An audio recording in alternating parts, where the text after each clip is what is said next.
Have you ever felt like your PMS is just ruining your career and you won't be able to get ahead of it? I want to acknowledge that this is completely normal as a woman in the workforce because, first of all, being in the workforce and like grinding it out is not something natural for us, anyways. And so, in this video, I want to share a few tips that would help you face the workforce better. So, first and foremost, what is PMS? PMS is a combination of physical and emotional symptoms that many women get after ovulation and before the start of their menstrual period. Some people might have like a very severe form of it, and some people have it very light. PMDD is a very severe form of premenstrual syndrome. Why do we get a monthly cycle to begin with, right? Like, why do women get monthly cycle? It's because every month our body prepares for a pregnancy and it ovulates, and like, in the earlier cycle it kind of makes like this cushion for the baby to arrive, and like it ovulates, it's expecting to get pregnant.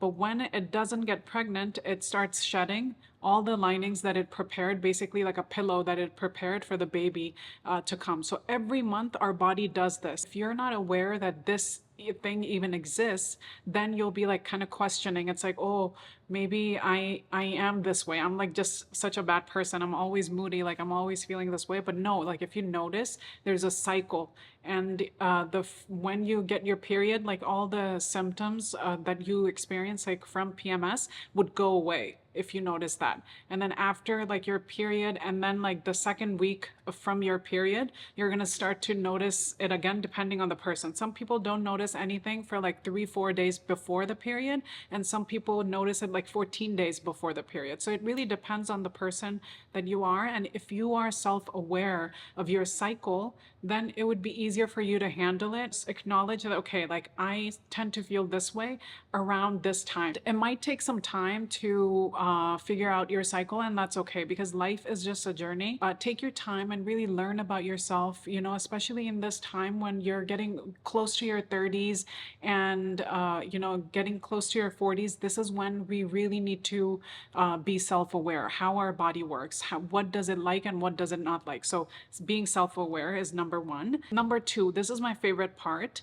It's letting the family know and your coworkers know, like, okay, I'm sorry, like, I might be a little emotional, I might be a little moody around this time, and it's something that I cannot really control, and I'm still like trying my best to cope with it and then also make it better for other people. But like this, I just want you to know that around this time, like I tend to be moody, so please be gentle with me, and this is how it would be easier for me and for you, because it would make our relationship better if you just acknowledge that this is what I feel and experience.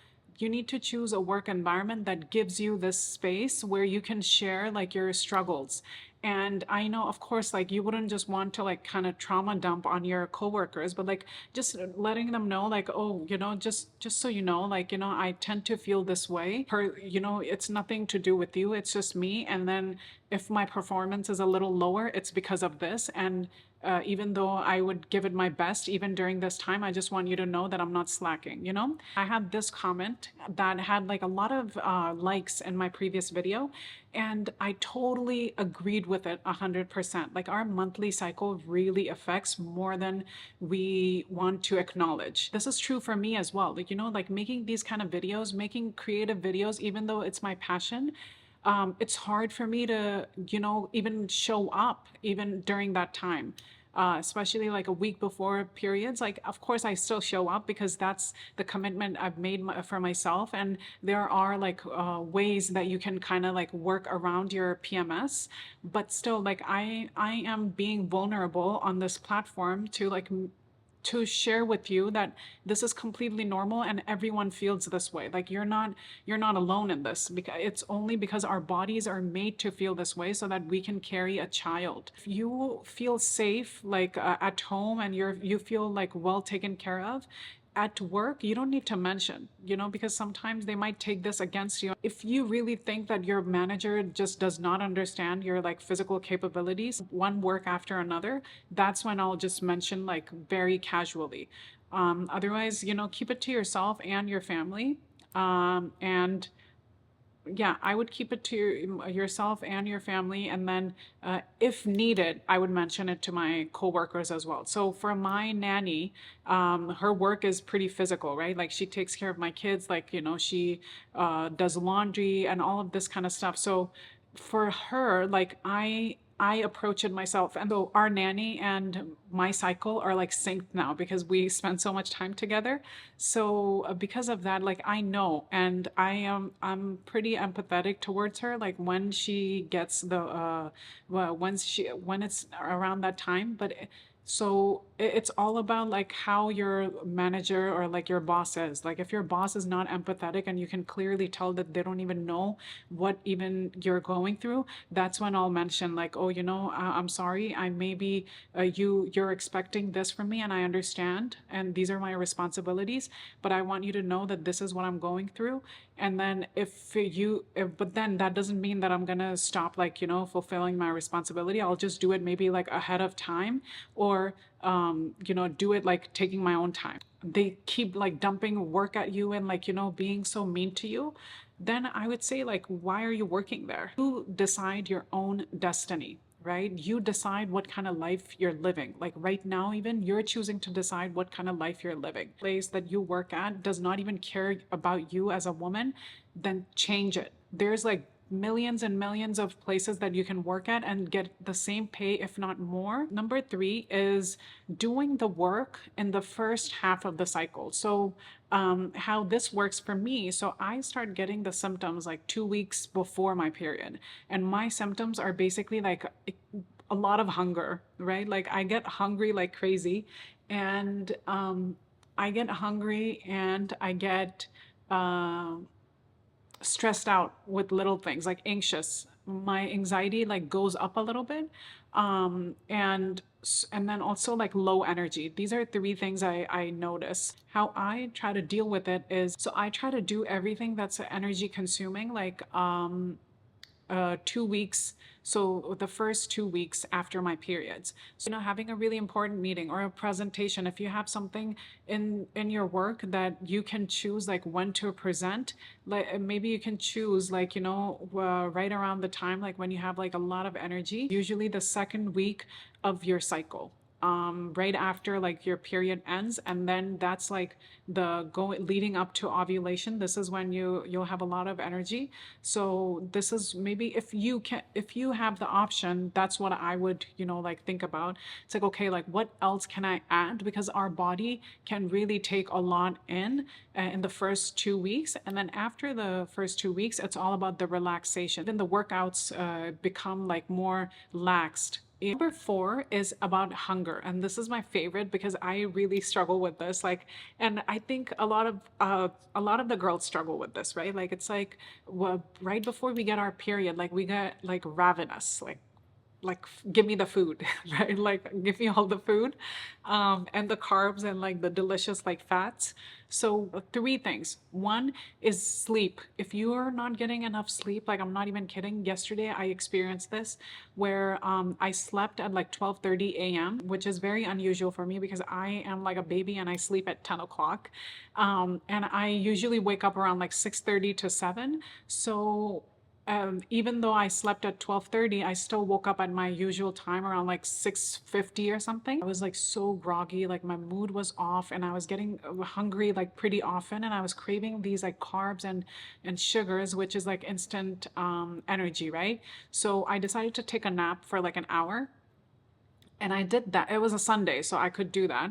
And I slept, and literally like when I woke up, I was a new person. I was not, you know, constantly hungry anymore for like carbs and sugars. And this is complete. Why I share this story with you is like literally sleep is the answer for everything.